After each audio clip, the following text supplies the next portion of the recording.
Hey guys, Be Twice here. Today is Friday, June 11th. We're going to be taking a quick dive into a Tesla update. I had a few viewers request to see this, so let's get into it. So if you want to see how I got my trend lines and kind of where we're at in the wave count, you can go back and watch any of the previous Tesla videos. But basically what I'm seeing is that we had a 5-wave impulse down, so 1, 2, 3, 4, 5, coming from all-time highs to give us our A.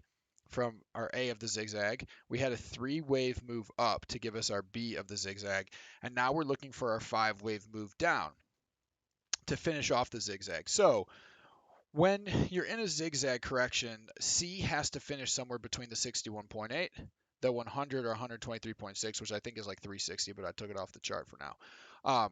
With that being said, we've technically checked that box. So this could be bottom here, but I'm calling it a 1. So the reason I'm calling it a 1 is generally your C wave does finish at the 100% line. That's generally the best area for you to catch support. So I do think we're going to go lower. Plus, I do think that the S&P 500 and Nasdaq are getting close to topping, and we're going to see probably a 5% pullback or so.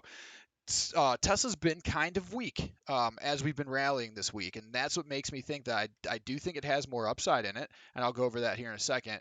But ultimately, I think during the next S&P 500 correction, which I do think is looming in the next week or two, or maybe a month if it goes sideways for a while, like it has kind of been. But when that next correction happens, I do think Tesla's going to be weak, and then we're going to go down to this 400-ish range before we actually do bottom.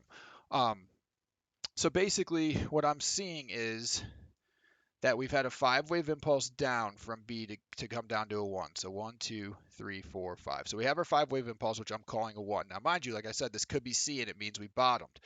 So I see that we went up for an A, we pulled back for a B, we went up for a C. I'm calling that a W. Then I see a 3-wave move down for an X. I see an A and a B, and now I think we're on a 5-wave impulse up to ultimately get to where we're going to top for our wave 2, which is this white C. So I do still think we're going to get to the 660 range, but given the weakness that we've seen from Tesla this week, even after the positive China news, I do think we could maybe end at 640, 650, something like that before the S&P 500 tops. Then once it does top, um, we're going to see some more downside. So with that being said, I do think that once we hit here, we'll pull back. Um, the bulls need to obviously hold the 61.8 level, which is the 560. But if we do continue lower, then ultimately we'll be going down to 425. I unfortunately do think that it's probably more likely we go down here and that will break through here. We'll come down and then we'll catch support at 425, and then ultimately we'll go back up to at some point in the future find all-time highs. So um, I'm still bearish on Tesla overall, bullish in the short term, maybe a couple weeks, and then bearish in the probably next couple months. If we do break above this uptrend line or break above this downtrend line, obviously it looks like we'll probably hit the downtrend line first. If we can break above that, that is extremely bullish. So we'll keep watching this name. Um, but at these levels, you definitely want to be careful. So if you like these videos, go ahead and hit like and subscribe.